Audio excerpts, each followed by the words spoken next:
নমস্কাৰ আপোনালোকে চাই আছে অসম সংবাদ 24 ঘণ্টা। আজি আমি অসম সংবাদ 24 ঘণ্টায় আহি উপস্থিত হৈছোঁ শোণিতপুৰ জিলাৰ অন্তৰ্গত শহীদ নগৰী ঢেকিয়াজুলি চাহ বাগিচাৰ খেলপথাৰত। আৰু ঢেকিয়াজুলি চাহ বাগিচাৰ খেলপথাৰত আজি খন্তেক সময় পিছতে আহি উপস্থিত হ'ব অসমৰ মাননীয় মুখ্যমন্ত্ৰী ডক্টৰ হিমন্ত বিশ্ব শৰ্মা। আৰু অসমৰ মাননীয় মুখ্যমন্ত্ৰী ডক্টৰ হিমন্ত বিশ্ব শৰ্মাই আজি মহিলাসকলৰ মাজত মহিলা উদ্যমিতা আঁচনিৰ চেক বিতৰণ কৰিব এই অনুষ্ঠানৰ পৰা। আৰু ইতিমধ্যে বিভিন্ন প্ৰান্তৰ পৰা মহিলাসকল আহি গোট খাইছে আৰু কেইবাগৰাকী বিধায়ক বা প্ৰশাসনিক বিষয়াসকল আহি উপস্থিত হৈছে। খন্তেক সময় পিছতে ইয়াত উপস্থিত হ'ব অসমৰ মাননীয় মুখ্যমন্ত্ৰী ডক্টৰ হিমন্ত বিশ্ব শৰ্মা। হিমন্ত বিশ্ব শৰ্মাই ইয়াতে মহিলাসকলৰ মাজত মহিলা উদ্যমিতা আঁচনিৰ চেক প্ৰদান কৰিব। আৰু আমি দেখুৱাই আছোঁ সামগ্ৰিক পৰিৱেশ এনেদৰেই বিভিন্ন প্ৰান্তৰ পৰা মহিলাসকল আহিছে আৰু এনেদৰেই হেজাৰ হেজাৰ মহিলাৰ ইয়াত সমাগম হৈছে। বিভিন্ন প্ৰান্তৰ পৰা মহিলাসকলে আহি এই সভাত অংশগ্ৰহণ কৰা পৰিলক্ষিত হৈছে। ইয়াত আজি যেন এক মেলা সদৃশ পৰিৱেশ হৈ পৰিছে ঢেকিয়াজুলি চাহ বাগিচাৰ খেলপথাৰত। আৰু এতিয়া আমি যাম পোনে পোনে যিগৰাকী বৰচলা বিধানসভা সমষ্টিৰ বিধায়কো আছে ইয়াত, আমি তেখেতৰ পৰা এই বিষয়ে কিছু কথা জনাৰ চেষ্টা কৰিম, যিহেতু খন্তেক সময় পিছতে মুখ্যমন্ত্ৰী ইয়াত আহি উপস্থিত হ'ব আৰু মহিলাসকলৰ মাজত মহিলা উদ্যমিতা আঁচনিৰ চেক প্ৰদান কৰিব। আৰু ইয়াতে আছে বিধায়ক গণেশ কুমাৰ লিম্বু, আমি তেখেতৰ পৰা কিছু কথা জনাৰ চেষ্টা কৰিম। দেখা গৈছে ছাৰ খন্তেক সময় পিছতে অসমৰ মাননীয় মুখ্যমন্ত্ৰীয়ে পদাৰ্পণ কৰিব ঢেকিয়াজুলি চাহ বাগিচাৰ খেলপথাৰত আৰু মহিলাসকলৰ মাজত বিতৰণ কৰিব মহিলা উদ্যমিতা আঁচনিৰ চেক। কি ক'ব? আজি ঢেকিয়াজুলি সমষ্টিত আমাৰ শোণিতপুৰ জিলাৰ প্ৰথম ঢেকিয়াজুলি সমষ্টিত মহিলা উদ্যমিতাৰ কাৰণে যি চেক বিতৰণৰ যি মাননীয় মুখ্যমন্ত্ৰী মহোদয়ৰ কাৰ্যসূচী, ইয়ালৈ মাননীয় মুখ্যমন্ত্ৰী মহোদয় আহি আছে। আপোনালোকে দেখিছে হাজাৰ হাজাৰ মহিলা ইয়াত সমাগম হৈছে।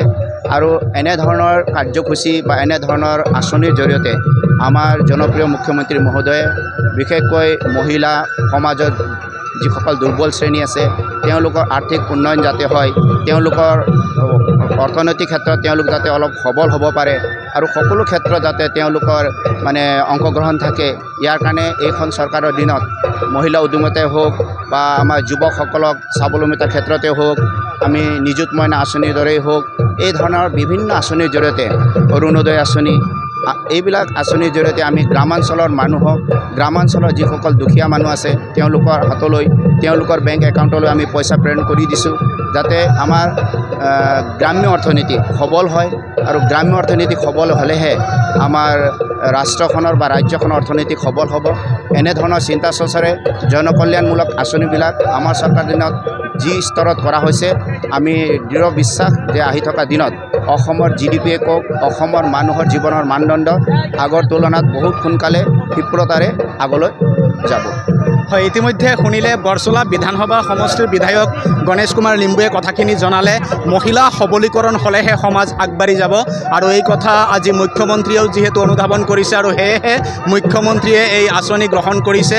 আৰু মুখ্যমন্ত্ৰীয়ে ইতিমধ্যে মহিলা উদ্যমিতা আঁচনিৰ চেক প্ৰদান অনুষ্ঠান কিছু সময় পিছত ইয়াত অনুষ্ঠিত কৰিব। আৰু ইয়াতে ইতিমধ্যে আমি চাইছোঁ তেজপুৰ বিধানসভা সমষ্টিৰ বিধায়ক আহি উপস্থিত হৈছে, পৃথ্বীৰাজ ৰাভা আহি উপস্থিত হৈছে। আমি এই চেগতে তেখেতৰ পৰাও কিছু কথা জনাৰ চেষ্টা কৰিম। ছাৰ, দেখা গৈছে আজি মুখ্যমন্ত্ৰীয়ে নিজে উপস্থিত থাকি মহিলা উদ্যমিতা আঁচনিৰ চেক প্ৰদান কৰিব। অনুষ্ঠানত আপুনিও ভাগ লৈছে, কি ক'ব? নিশ্চয়, এইটো আমাৰ অসমৰ মহিলাসকলৰ কাৰণে এটা গৌৰৱৰ দিন। অসমৰ মহিলাসকলে মহিলা উদ্যমিতাৰ জৰিয়তে এটি ধন পাব, যিটো ধন তেখেতসকলে জীৱনত ভাবিব পৰা নাছিলে, আজি ভাবিবলৈ সক্ষম হৈছে একমাত্ৰ মাননীয় মুখ্যমন্ত্ৰী ডক্টৰ ভূপেন হাজৰিকাৰ ডক্টৰ হিমন্ত বিশ্ব শৰ্মাৰ নেতৃত্বত যি এয়া প্ৰদান কৰিবলৈ ওলাইছে আজি ঢেকিয়াজুলিত।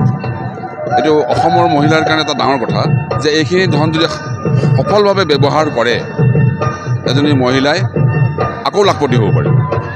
কাৰণ অকণমান ধনে মানুহক বহুত দুখ দিয়ে মনত, সেইখিনি ধন যদি সুবিধা পায় তেনেহ'লে মহিলাসকলৰ উদ্যম, সেইকাৰণে মহিলা উদ্যমিতা মানে এণ্টাৰপ্ৰাইজ কৰিবৰ কাৰণে দিছে তেওঁলোকক, যাতে এই টকাখিনিৰ সুবিধাৰে তেওঁলোকে নিজৰ জীৱনটো গঢ় দিবৰ কাৰণে, নিজৰ সংসাৰখন, নিজৰ পৰিয়ালটোক, নিজৰ গাঁওখন, নিজৰ ৰাজ্যখনক গঢ় দিবৰ কাৰণে তেওঁলোকে আপ্ৰাণ চেষ্টা কৰে। এইটোৱে মাননীয় মুখ্যমন্ত্ৰী ডক্টৰ হিমন্ত বিশ্ব শৰ্মাৰ সপোন আৰু আজি এই সপোন সাৰ্থক হ'ব গৈ আছে।